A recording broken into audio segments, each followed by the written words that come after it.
الحمدللہ رب العالمین والصلاة والسلام علی سید الانبیاء والمرسلین اما بعد فاعوذ باللہ من الشیطان الرجیم بسم اللہ الرحمن الرحیم الصلاة والسلام علیکہ یا رسول اللہ وعلی آلہ واصحابہ یا حبیب اللہ۔ آج کے اس دور میں اگر ہم امیر معاویہ رضی اللہ تعالیٰ عنہ کا ذکر کرتے ہیں تو بہت سے لوگ ہمارے ذہنوں کو خراب کرتے ہیں اور بہت سے لوگ ہمیں ابھارتے ہیں اس چیز پر کہ ہم اپنے دلوں میں بغض امیر معاویہ رضی اللہ تعالیٰ عنہ رکھیں۔ کیا آپ بھی حضرت علی المرتضیٰ اور حضرت امیر معاویہ رضی اللہ تعالیٰ عنہما کے حوالے سے دل میں کچھ سوالات لیے بیٹھے ہیں، کچھ الجھنیں لیے بیٹھے ہیں کہ کسی نے آپ کا بھی ذہن خراب کیا؟ حضرت علی المرتضیٰ اور حضرت امیر معاویہ رضی اللہ تعالیٰ عنہما کے معاملات میں بھائی ایسا کچھ نہیں ہے۔ حضرت امیر معاویہ رضی اللہ تعالیٰ عنہ بھی ایک عظیم صحابی رسول ہیں اور ان کی بھی تعظیم و تکریم ایمان کا حصہ ہے۔ اس سلسلہ میں ایک پیاری حدیث مبارکہ میں پیش کرنا چاہوں گا۔ تاریخ دمشق کی حدیث مبارکہ کا مفہوم ہے کہ نبی پاک صلی اللہ علیہ وسلم نے ارشاد فرمایا کہ اے معاویہ، جو تیری فضیلت کا منکر ہے وہ قیامت میں اس حال میں اٹھے گا کہ اس کے گلے میں آگ کا طوق ہوگا۔ اور ایک اور حدیث مبارکہ کا مفہوم ہے کہ نبی پاک صلی اللہ علیہ وسلم چند صحابہ کرام کی فضیلتیں بیان کر رہے تھے اور بیان کرنے کے بعد ارشاد فرمایا کہ میرا رازدار معاویہ ہے، جس نے اس سے محبت کی اس نے نجات پا لی اور جس نے اس سے بغض رکھا وہ ہلاک ہو گیا۔ اب یہ تھے کچھ نبی پاک صلی اللہ علیہ وسلم کے حضرت امیر معاویہ رضی اللہ تعالیٰ عنہ کے حوالے سے فرمائیں۔ اب آگے بڑھتے ہیں کہ یہ آخر ماجرا ہے کیا؟ حضرت علی المرتضیٰ اور حضرت امیر معاویہ رضی اللہ تعالیٰ عنہما کیا، اس کے حوالے سے ایک عام مسلمان کے کیا نظریات ہونے چاہیے، اور خود حضرت علی المرتضیٰ اور حضرت امیر معاویہ رضی اللہ تعالیٰ عنہما کے اس کے حوالے سے کیا نظریات تھے۔ تو اس سلسلہ میں مسلم شریف کے فرمان مصطفیٰ صلی اللہ علیہ وسلم کے مفہوم سے آغاز کروں گا۔ حضور نبی رحمت صلی اللہ علیہ وسلم نے ارشاد فرمایا کہ قیامت تب تک قائم نہ ہوگی کہ جب تک دو عظیم گروہوں میں جنگ نہ ہو اور دونوں کو دعویٰ ایک ہی ہوگا۔ امام نووی رحمۃ اللہ علیہ نووی بر مسلم میں اس کی شرح بیان کرتے ہوئے فرماتے ہیں کہ اہل علم نے بیان کیا کہ ان دو عظیم گروہوں سے مراد حضرت امیر معاویہ اور حضرت علی المرتضیٰ رضی اللہ تعالی عنہما ہیں۔ اب یہاں سے ایک بات تو کلیئر ہوئی نا کہ یہاں پر کہا گیا عظیم گروہ، وہ بھی عظیم گروہ یہ بھی عظیم گروہ، چاہے وہ ہیں یا یہ ہیں۔ ایک بات کلیئر ہوگی کہ حضور نبی رحمت صلی اللہ علیہ وسلم نے اس بارے میں ان کا کیا نظریہ تھا۔ اب بات کرتے ہیں کہ حضرت علی المرتضیٰ اس کے حوالے سے کیا فرماتے تھے۔ اور اب یہ جو اگلی روایت میں پیش کرنے لگا ہوں یہ نہج البلاغہ میں، شرح ابن میثم میں اور شرح ابن ابی حدید میں، اس کے علاوہ دیگر کئی کتب میں بھی موجود ہے۔ حضرت علی المرتضیٰ رضی اللہ تعالیٰ عنہ فرماتے ہیں کہ یہ بات ظاہر ہے کہ ہمارا رب ایک ہے، ہمارا دین ایک ہے، ہمارا نبی ایک ہے، ہمارا دعوت اسلام بھی ایک ہے۔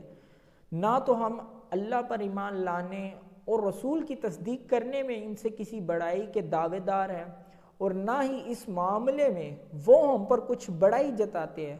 ہمارا معاملہ بالکل ایک جیسا ہے۔ اصل اختلاف تو صرف خون عثمان غنی رضی اللہ تعالی عنہ ہے۔ اب اس حوالے سے حضرت علی المرتضیٰ شیر خدا کرم اللہ تعالی وجہ الکریم کا جو اپنا موقف ہے وہ مصنف ابن ابی شیبہ میں موجود، طبرانی میں موجود، مجمع الزوائد میں موجود، کہ حضرت علی المرتضیٰ شیر خدا کرم اللہ تعالی وجہ الکریم فرماتے ہیں کہ جنگ صفین کے بعد میری طرف سے قتل ہونے والے اور معاویہ کی طرف سے قتل ہونے والے سب جنتی ہیں۔ یہ اب خود حضرت علی المرتضیٰ رضی اللہ تعالیٰ عنہ کا موقف، آپ کا نظریہ، آپ کا عقیدہ ہے۔ اب یہ جو بات میں کرنے لگا ہوں تو وہ حضرات ذرا کان کھول کر سنیں گے کہ جو لوگوں کا ذہن خراب کرتے ہیں اس چیز پر کہ حضرت امیر معاویہ رضی اللہ تعالیٰ عنہ نے تو حضرت علی المرتضیٰ سے جنگ کی تو تم ان کو اچھا مت جانو۔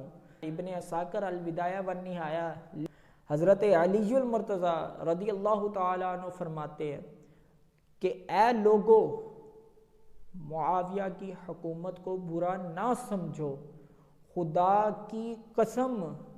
کہنے والے کون؟ حضرت علی المرتضیٰ۔ او علی کو ماننے والو، علی کی تو مان لو۔ حضرت علی المرتضیٰ فرماتے ہیں کہ اے لوگو، خدا کی قسم معاویہ کی حکومت کو برا نہ سمجھو، جب یہ تم میں نہیں ہوں گے تو تم دیکھو گے کہ تمہارے سر اندرائن کی طرح کٹ کٹ کر زمین پر گر رہے ہیں۔ اچھا صرف اتنا نہیں، میں یہاں پر یہ بات کر کے ختم نہیں کروں گا، میں پھر بھی تمہیں بولنے کا موقع نہیں دوں گا کہ جناب یہ تو حضرت علی المرتضیٰ کے نظریات تھے نا، حضرت امیر معاویہ کیا کہتے تھے، ان کے کیا عقائد تھے حضرت علی المرتضیٰ کے حوالے سے۔ تو البدایہ کے اندر یہ بات موجود کہ حضرت امیر معاویہ رضی اللہ تعالیٰ عنہ کو جب شہادت حضرت علی المرتضیٰ رضی اللہ تعالیٰ عنہ کی خبر ملی تو سخت افسردہ ہو گئے اور رونے لگے۔ یہ کون ہے؟ حضرت امیر معاویہ۔ اور یہ تو حضرت امیر معاویہ کی اپنی حالت ہے کہ جب ان کو وصال علی المرتضیٰ رضی اللہ تعالیٰ عنہ کی خبر ملتی ہے تو وہ سخت افسردہ ہو کر رونے لگتے ہیں۔ یہ تو ان کی آپس کی محبت کا عالم ہے، کس منہ سے لوگوں کے اندر نفرتیں پھیلا رہے ہو، حب علی کی آڑ میں یا بغض امیر معاویہ کی آڑ میں۔ اب ذرا ایک اور حوالہ بھی سنیے گا کہ حضرت علی المرتضیٰ کا اس جنگ کے حوالے سے کیا نظریہ تھا، اور اس جنگ میں جو مقتول تھے حضرت امیر معاویہ رضی اللہ تعالیٰ عنہ کے حوالے سے، ان کے لیے حضرت علی المرتضیٰ کیا نظریہ رکھتے تھے۔ ابن عساکر میں یہ بات موجود کہ جب حضرت علی المرتضیٰ اور امیر معاویہ رضی اللہ تعالیٰ عنہما کے درمیان صلح ہو گئی تو علی اپنے مقتولین کی جانب نکلے اور فرمایا یہ لوگ جنت میں ہوں گے۔ پھر معاویہ کے مقتولین کی طرف نکلے اور فرمایا یہ لوگ بھی جنت میں ہی ہوں گے۔ روز قیامت یہ معاملہ میرے اور معاویہ کے درمیان ہوگا، تیرے میرے درمیان نہیں، جن کا تھا انہی کے درمیان۔ تیری بوتھی اتنی چنگی نہیں کہ تو ان کے خلاف باتیں کرے۔ فرمایا کہ میرے اور معاویہ کے درمیان فیصلہ میرے حق میں دیا جائے گا اور معاویہ کو معاف کر دیا جائے گا۔ اور اب یہ بھی سننا کہ حضرت علی المرتضیٰ رضی اللہ تعالیٰ عنہ یہ بات کر کیوں رہے ہیں، یہ بات کہاں سے آئی، یہ بات کس نے بتائی، اس کی اتھینٹیکیشن کتنی ہے۔ حضرت علی المرتضیٰ فرماتے ہیں، اگلے الفاظ ہیں کہ مجھے میرے حبیب صلی اللہ علیہ وسلم نے اسی طرح فرمایا تھا، یعنی کہ نبی پاک صلی اللہ علیہ وسلم ارشاد فرماتے ہیں کہ معاویہ اور علی رضی اللہ تعالی عنہما کے درمیان فیصلہ ہوگا، ٹھیک ہے جی، لیکن بات یہ ہے کہ فیصلہ حضرت علی المرتضیٰ کے حق میں ہوگا۔ ٹھیک ہے، حق میں ہو گیا، اب حضرت امیر معاویہ کا کیا ہوگا؟ کہا کہ ان کو معاف کر دیا جائے گا، اور یہ قرآن کا فیصلہ ہے۔ کیوں نہیں تمہیں یہ بات سمجھ میں آ رہی؟ کیوں اپنی 2 فٹ کی گندی سی زبانیں حضرت امیر معاویہ رضی اللہ تعالیٰ عنہ پر کستے ہو؟